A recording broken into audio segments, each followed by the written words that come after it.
Literally, the day that America learned, April 7th, the day that America learned that African Americans were dying disproportionately from COVID-19, Fox News started saying, hey, maybe it isn't so bad. Check this out. Leave your comments, ding the bell, share it with your friends, and subscribe to our channel. 3 children now in New York City have died of coronavirus-related illnesses. Governor Cuomo says that the state, and he may have updated this morning. I didn't catch his press conference this morning, but this is as of the day before yesterday from the Financial Times. Andrew Cuomo said the state government was investigating up to 85 children who may be affected. This is a persistent fever, blotchy rash, abdominal pain, vomiting. It resembles Kawasaki's disease, but 3 have died. Now, I've kind of informally shared this timeline with you in the past, but it got explicitly laid out by Adam Serwer in the Atlantic, and it comports with the timeline that Sue Nethercutt has been putting together that we've been talking about on this program for weeks now. And that was April 7th was the magic day. Back in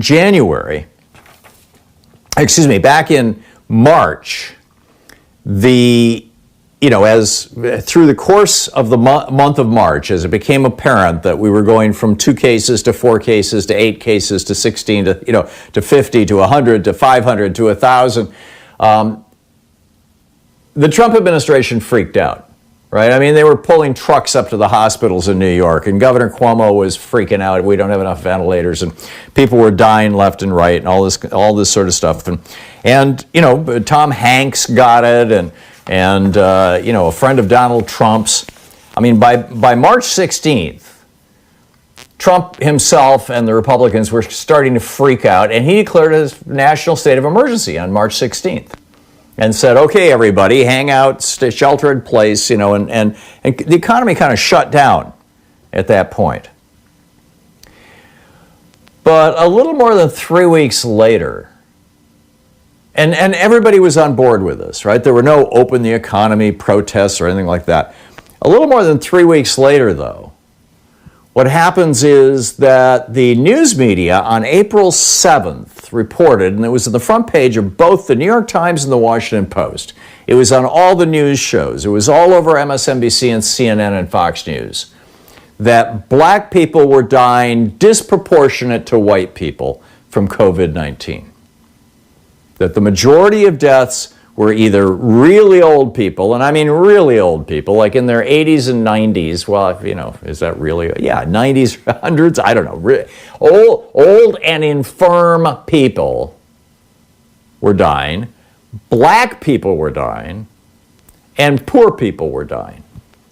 And it was like a light switch got thrown. I mean, those news stories hit arguably the night of April 6th. That would have been, 10 o'clock, 11 o'clock at night. You're going to bed, you check your New York Times and your Washington Post, and what you see are basically the stories that are going to be in tomorrow morning's paper, and there it was, black people dying. So what does Rush Limbaugh kick off his show with? If you dare to criticize the mobilization and deal with this, you're going to be immediately tagged a racist.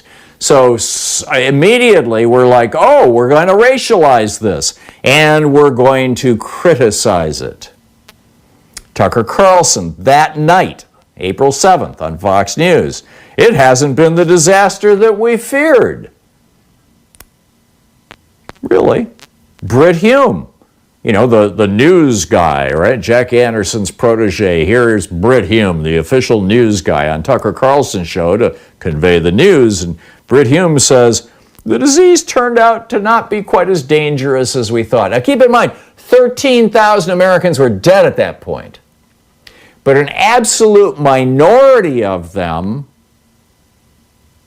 were working class, middle-aged, or younger white people. Very few. Air travel had shut down, there's all this stuff was going on. And then Tucker Carlson comes out and says, this is mindless, authoritarian, a weird kind of arbitrary fascism. And then, as this continued over the next week or so, and it became more and more obvious that, it was people of color who were getting nailed with this thing. What happened? Within 2 days, within 3 days of that, FreedomWorks, the group that ginned up the Tea Party protests, was starting to talk about opening the economy on their website. You can go back and you can read their blogs and read their press releases. And then they actually had a page with how to do a protest. Make your signs, homemade. They should say things like this. You should go to the State House. You should go to the governor's mansion. I mean, literally just like they did with the Tea Party. The billionaire-funded FreedomWorks, this group that, the Kochs help fund and found and fund is out there. Now, keep in mind, we've got red states all over the country, and you've got the White House, and they're all saying, "Oh, we should just all be getting into the game here. We should all just be opening up right now, right? Reopen the economy." Have they reopened the White House for tours? The governor of Georgia, Brian Kemp, we got to reopen Georgia.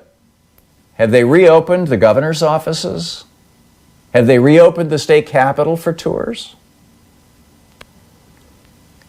People should be getting back to work. Is Brian Kemp out there shaking hands and kissing babies? Is he meeting with the people again? I mean, you and I both know the answer is no. Right? Trump is not out there meeting people. He's not holding rallies. How can he expect us to go to work when he's not even willing to hold a damn rally? And then it gets weirder. It gets weirder. I mean, if you now, as a result of these efforts by right-wing hate radio and FreedomWorks, now that they're pretty sure that it's not white people who are dying from this, it's mostly black people and old people. You get these protesters showing up going, "This is communism. We don't want your shutdown anymore. It's not a pandemic. It's a hoax. It's a hoax. Time to make America great again." Those are literally all chants just from the Boston protest. But now we have dead children in New York, many of them white. Is this going to change? Change the way that these guys are responding to it?